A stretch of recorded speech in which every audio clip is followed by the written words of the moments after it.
Assalamu alaikum, que la paix soit sur vous ainsi que sur votre famille et vos proches. Alors aujourd'hui, nous allons aborder une nouvelle histoire, une nouvelle vie d'un prophète, la vie de notre prophète Noé, paix soit sur lui. Alors Noé, ce qu'il faut savoir, c'est qu'il a prêché son peuple pendant 950 ans. Donc bien sûr, nous ferons sa vie en plusieurs parties, comme nous l'avions fait pour la vie du prophète Éden, paix soit sur lui. Donc dans cette première partie, nous allons aborder les différentes significations du terme karm. Après, nous allons voir comment est-ce que les idoles sont apparues parmi les fils de Éden, paix soit sur lui. Et enfin, comment est-ce que Noé a prêché son peuple. Donc pour commencer, les différentes significations du terme karm. Le terme karm signifie soit la période entre la mort du prophète Éden, paix soit sur lui, et la venue du prophète Noé, paix soit sur lui, soit la génération, une génération. Donc, pour ce qui est de la période, il faut savoir que Noé, paix soit sur lui, est né environ 10 siècles après la mort de Éden, paix soit sur lui. Sur ce sujet, selon Abu Mama, un homme interrogea le prophète, paix et bénédiction soit sur lui, en ces termes. Messager d'Allah, Éden était-il un prophète? Il répondit oui, un prophète qui recevait des révélations. L'homme poursuivit. Combien d'années séparent alors Éden de Noé? Il répondit 10 siècles. Karm.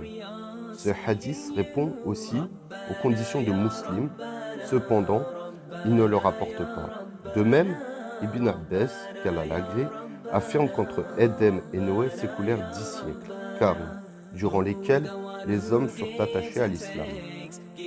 Comme nous vous l'avons expliqué, le terme karm signifie ici la période de 100 ans qui, dans la tête de la plupart des gens, sépare les deux prophètes, alors qu'en réalité, ce n'est pas 100 ans qui les séparent, mais 1000 ans, où la majorité des fils de Éden, paix soit sur lui, restèrent fidèles à l'islam. Il y a cependant certains historiens et une partie des gens du livre qui disent que Caïn et ses fils adorèrent le feu.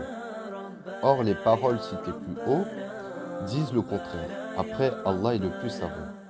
Le terme karm signifie aussi génération. Il est dit dans la sourate 17, la sourate du voyage nocturne, au verset 17. Que de générations, Qurun, avons-nous anéanti après Noé?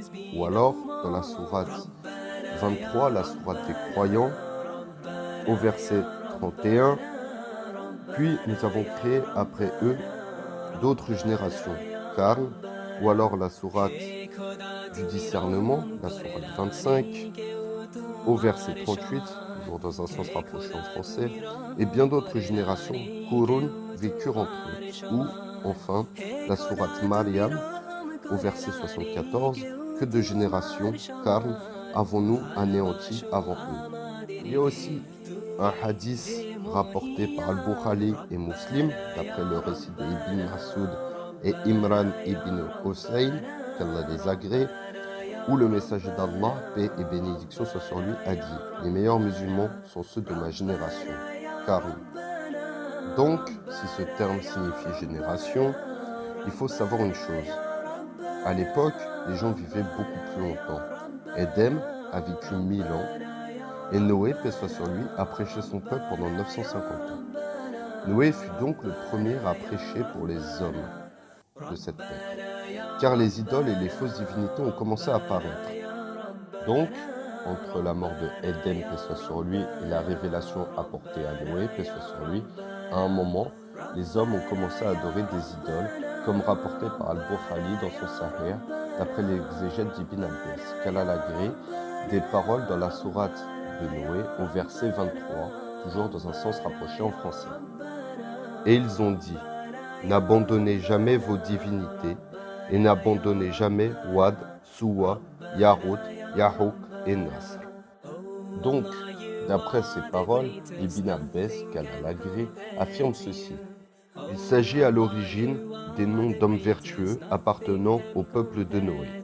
À leur mort, Satan inspira leur peuple d'ériger des statues portant leur nom, à l'endroit où ces hommes vertueux avaient l'habitude de prendre place. Ils s'exécutèrent, mais sans leur vouer de culte. Ce n'est qu'après la disparition de cette première génération, et après que la science religieuse fut oubliée, que les statues furent adorées. Ibn Abbas, qu'Allah l'agrée, affirme par ailleurs que les idoles adorées par le peuple de Noé, paix soit sur lui, furent ensuite adorées par les Arabes. Les Arabes leur vouèrent donc de très nombreuses formes d'adoration. À ce sujet, il est rapporté dans les recueils authentiques d'Al-Bukhari et Muslim que lorsque Salama et Habiba mentionnèrent au messager d'Allah, paix et bénédiction soit sur lui, une église appelée Meriya qu'elles avaient vue en Abyssinie. En lui décrivant la beauté des images, des statues qui s'y trouvaient, il dit « Lorsqu'un homme vertueux parmi eux meurt, ils érigent sur sa tombe un lieu de prière qu'ils ornent de ses images et de ses statues. Ces gens sont les pires créatures pour Allah. » Alors, une fois que l'association et la corruption fut généralisée, Allah envoya donc le prophète Noé, paix soit sur lui, afin de corriger ses comportements, de ramener son peuple à l'adoration unique d'Allah et à la condamnation du culte des idoles. Noé fut donc le premier messager envoyé aux habitants de la terre, comme rapporté par Al-Bukhari et Muslim, après le récit d'Abu Huraira, qu'Allah soit satisfait de lui, qui rapporte que le prophète, paix et bénédiction soit sur lui, a dit « Ils se rendront auprès de Édem, qui lui diront « Édem, tu es le père de l'humanité. Allah t'a créé de ses mains, il a insufflé en toi de son esprit, il a ordonné aux anges de se prosterner devant toi, et il t'a fait habiter le paradis. Ne vas-tu pas intercéder pour nous auprès de ton Seigneur? Ne vois-tu pas dans quel état nous sommes et ce que nous subissons ?» Édem leur répondra « La colère de mon Seigneur est parvenue aujourd'hui à un niveau jamais atteint auparavant. Elle n'atteindra jamais plus ce niveau. Or, il m'a interdit de manger des fruits de l'arbre, et j'ai désobéi. Mon cas me suffit, mon cas me suffit. Allez voir un autre que moi, allez voir Noé. » Ils iront donc voir Noé, et ils diront « Noé, tu es le premier messager envoyé aux gens de la terre. » Puis, Abu Huraira rapporta la suite du hadith, car c'est un hadith très très long. Noé appela donc son peuple à adorer Allah seul, sans rien ne lui associer.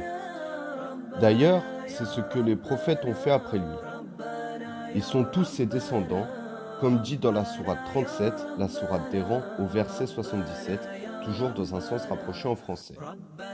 Nous fîmes de sa descendance les seuls survivants. Donc, Noé, tout comme Abraham, paix soit sur lui, ont leurs descendants qui seront des prophètes. Noé, paix soit sur lui, appela donc son peuple à l'adoration d'Allah, ainsi que de nombreux avertissements, comme dit dans la sourate 7, la sourate des murailles, au verset 59, toujours dans un sens rapproché en français, et la sourate 11, Hud, au verset 26, aussi dans un sens rapproché en français. Dans la sourate des murailles, la sourate numéro 7, il est dit ceci. « Adorez Allah, il n'y a pas pour vous d'autre divinité que lui. Je crains pour vous le châtiment d'un jour terrible. » Et pour ce qui est de la sourate Hud, « Afin que vous n'adoriez qu'Allah, je crains pour vous le châtiment d'un jour douloureux. » Il est dit aussi dans la sourate 71, la sourate Noé, au verset 2 à 14, toujours dans un sens rapproché, en français. « Oh mon peuple, je suis vraiment pour vous un avertisseur clair. Adorez Allah, craignez-le et obéissez-moi, pour qu'il vous pardonne de vos péchés et qu'il vous donne un délai jusqu'à un terme fixé. Mais quand vient le terme fixé par Allah, il ne saurait être différé si vous saviez. Il a dit, Seigneur, j'ai appelé mon peuple nuit et jour, mais mon appel n'a fait qu'accroître leur fuite. Et chaque fois que je les ai appelés pour que tu leur pardonnes, ils ont mis leurs doigts dans leurs oreilles et se sont enveloppés de leurs vêtements. Ils se sont entêtés et se sont montrés extrêmement orgueilleux. Ensuite, je les ai appelés ouvertement, puis je leur ai fait des proclamations publiques et des confidences en secret. J'ai donc dit, implorez le pardon de votre Seigneur, car il est immensément clément, pour qu'il vous envoie du ciel des pluies abondantes, qui vous accorde beaucoup de biens et d'enfants, et qu'il vous donne des jardins et vous donne des rivières. Qu'avez-vous à ne pas vénérer Allah comme il se doit, alors qu'il vous a créé par phases successives? Ici, Allah indique que Noé a appelé les siens à l'adoration unique d'Allah, de nuit, de jour, secrètement, ouvertement, des fois en suscitant leur espoir, des fois en leur suscitant leur crainte. Pourtant, toutes ces méthodes de prédication n'ont eu aucun effet sur eux. Au contraire, la plupart d'entre eux persistèrent dans leur égarement et leur transgression et leur injustice. Ils s'entêtèrent à adorer ces idoles et montrèrent une animosité constante en rabaissant Noé et tous ceux qui croyaient en lui et en Allah et les menaçant de les lapider, de les chasser de la cité, et donc ils causèrent une injustice énorme et un tort immense envers Noé et son peuple, et Allah finira par les condamner, mais nous verrons cela un petit peu plus tard. Alors, voilà ce qui conclut la première partie de la vie de notre prophète Noé, paix soit sur lui. Donc, comme nous avons vu, les idoles sont apparues à un moment où les fils de Adem, paix soit sur lui, ont commencé à avoir des faiblesses, et Satan, a pu en profiter pour leur faire adorer des idoles, qui à la base, je vous le rappelle, étaient des gens vertueux. Pour dire, peut-être que par la suite, nous ferons une vidéo sur les différentes formes d'association shirk, afin d'être au courant et de nous en préserver. À chaque fois que nous étudions et que nous faisons une vidéo sur la vie d'un prophète, nous apprenons énormément de choses, et l'importance d'étudier la vie des prophètes, même juste de lire des histoires sur eux dans le noble Coran, ou alors des livres sur eux, regarder des vidéos sur Internet, il y a de nombreuses vidéos sur Internet qui parlent de ça. C'est quelque chose qui est important, car nous apprenons beaucoup des différents prophètes. Donc il est important de connaître leur vie, de parler d'eux, de partager des anecdotes sur eux entre nous. C'est quelque chose de très très important, et nous prenons tous un énorme plaisir à parler des prophètes et à faire des vidéos à leur sujet. Barakallahu fikoum de votre visionnage. Assalamu alaikum.